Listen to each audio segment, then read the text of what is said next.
Let us first bring in Representative Jason Altmire. He is a so-called blue dog Democrat from the state of Pennsylvania. Mr. Altmire, welcome to the program. What did you hear? How did you like it?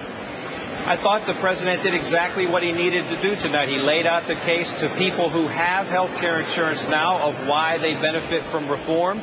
He explained why this isn't going to add one penny to the federal deficit and how we're going to be able to do health care reform in a reasonable, cost-effective way that's going to preserve what works in our current system and fix what doesn't work.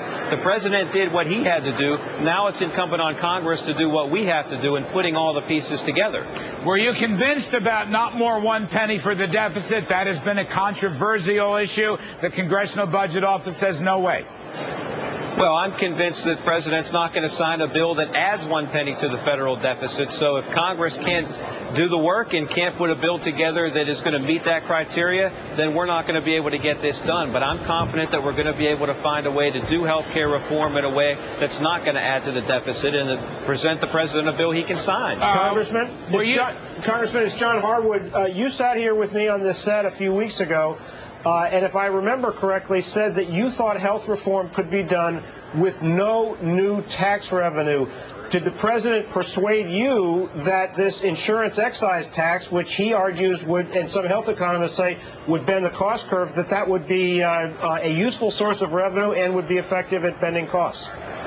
Well, in order to get this done, we're all going to have to make compromise and accommodation, and I think what the president laid out today is an interesting proposal. We'll see how it fits in with the overall plan that he's talking about, but I'm glad that the income tax hike that I voted against in committee appears to be off the table. Do you think that's actually off the table, or it just wasn't mentioned?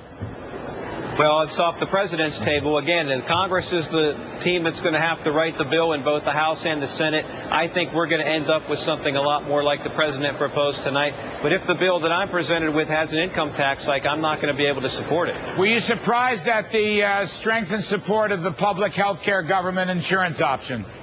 Well, of course, that was the big moment in the speech that everybody was waiting on. I think the president said what he has said all along, that he believes a public option should be part of the plan.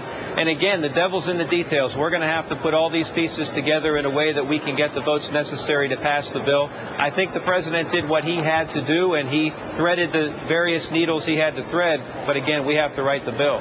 As you write the bill, or rewrite the bill, I guess, what is your inclination? If you had a vote tomorrow morning, Mr. Altmire, would you vote for? Or would you vote against?